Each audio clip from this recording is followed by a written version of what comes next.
Early humans and civilization. ആദിമകാല മനുഷ്യരും നാഗരികതയും.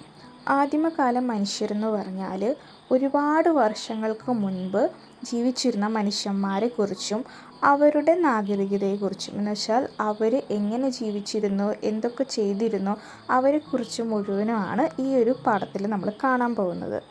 ജവഹർലാൽ നെഹ്റു മകളായ ഇന്ദിരാഗാന്ധിക്ക് എഴുതിയ കത്തിൻ്റെ ഒരു ഭാഗമാണ് ഇവിടെ കാണുന്നത്. ഇതിൻ്റെ മലയാളം പരിഭാഷ നമുക്ക് നോക്കാം. ഇന്ന് നമുക്കറിയുന്നത് പോലെ ആദ്യ മനുഷ്യർ മനുഷ്യരായിരുന്നില്ല. അവർ പകുതി കുരങ്ങന്മാരും പകുതി മനുഷ്യരുമായിരിക്കും. കുരങ്ങുകളെ പോലെ ജീവിച്ചിരുന്നു. ജർമ്മനിയിലെ ഹെയ്ഡൽബർഗിലെ ഒരു പ്രൊഫസറെ കാണാൻ ഞങ്ങൾക്കൊപ്പം പോയത് നിനക്ക് ഓർമ്മയുണ്ടോ? ഫോസിലുകളും ഒരു പഴയ തലയോട്ടിയും നിറഞ്ഞ ഒരു ചെറിയ മ്യൂസിയം നമുക്ക് അദ്ദേഹം കാണിച്ചു തന്നു. അത് അദ്ദേഹം ഒരു സേഫിൽ സൂക്ഷിച്ചു വെച്ചിരിക്കുകയാണ്. ആ തലയോട്ടി ഈ ആദ്യകാല മനുഷ്യരിൽ ഒരാളുടേതാണ്. ഹെയ്ഡൽബർഗിൻ്റെ അടുത്ത് മണ്ണിൽ നിന്നാണ് ഈ തലയോട്ടി കിട്ടിയത്. അതുകൊണ്ട് ആ തലയോട്ടിയെ ഹെയ്ഡൽബർഗ് മനുഷ്യൻ എന്ന് വിളിക്കുന്നു. What is the historical remain that Jawaharlal Nehru mentioned here? Nehru ഇവിടെ പറഞ്ഞിരിക്കുന്ന പുരാവസ്തു ഏതാണ്? ഏത് പുരാവസ്തുവിനെക്കുറിച്ചാണ് നെഹ്റു ഇവിടെ പറയുന്നത്? തലയോട്ടിയെക്കുറിച്ച്, ഒരു പഴയ തലയോട്ടിയെക്കുറിച്ച്, ഓൾഡ് സ്കള്ളിനെക്കുറിച്ച്. According to him, where was it obtained from?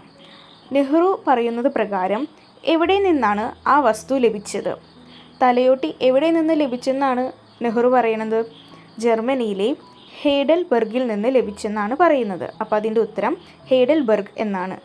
ആദിമകാല മനുഷ്യരുടെ ഫോസിലുകൾ സൂക്ഷിച്ചു വച്ചിരിക്കുന്ന ഒരു മ്യൂസിയത്തിൻ്റെ ദൃശ്യമാണ് ഈ കാണുന്നത്. ഇതിൽ പല വലിപ്പത്തിലും പല ആകൃതിയിലും ഒരുപാട് തലയോട്ടികൾ കാണാം. കാരണം ഇത് പല സമയത്ത് ജീവിച്ചിരുന്ന മനുഷ്യന്മാരുടെ തലയോട്ടികളാണ്. ഇത് പല കാലയളവിൽ നിന്ന് ലഭിച്ചതുകൊണ്ടാണ് പല തലയോട്ടികളും വ്യത്യസ്തപ്പെട്ടിരിക്കുന്നത്.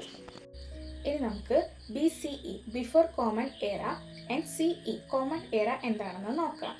നമ്മൾ യൂസ് ചെയ്യുന്ന കലണ്ടർ ഗ്രിഗോറിയൻ കലണ്ടർ എന്നാണ് പറയുക. ഗ്രിഗോറിയൻ കലണ്ടർ ക്രിസ്ത്യൻസ് ആണ് നിർമ്മിച്ചത്. അതുകൊണ്ട് തന്നെ ചരിത്രത്തിൻ്റെ കാലഘട്ടത്തിനെയും തരംതിരിച്ചിരിക്കുന്നത് യേശുക്രിസ്തുവിൻ്റെ ജനനത്തെ അടിസ്ഥാനപ്പെടുത്തിയാണ്. ജീസസ് ക്രൈസ്റ്റ് ജനിച്ച വർഷം ഈ ഒരു പോയിന്റ് ആണെങ്കിൽ ഈ ഒരു പോയിന്റിന് ശേഷമുള്ള എല്ലാ വർഷങ്ങളെയും കോമൺ എറയിലാണ് ഉൾപ്പെടുത്തുന്നത്. ഇനി ജീസസ് ക്രൈസ്റ്റ് ജനിച്ചതിന് മുൻപുള്ള എല്ലാ വർഷങ്ങളെയും BCE ബിഫോർ കോമൺ എറ എന്ന ഇതിലാണ് അടയാളപ്പെടുത്തുന്നത്. നമ്മളിപ്പോൾ ജീവിക്കുന്നത് 2025 CE കോമൺ എറയിലാണ്. പണ്ടത്തെ കാലത്ത് കോമൺ എറയെ ആനോ ഡൊമിനി എന്നാണ് പറഞ്ഞിരുന്നത്.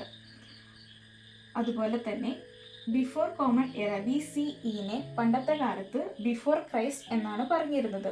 പക്ഷെ ഇപ്പോൾ നമ്മൾ ഉപയോഗിക്കുന്നത് ബിഫോർ കോമൺ എറ എന്നും കോമൺ എറ എന്നും ആണ്.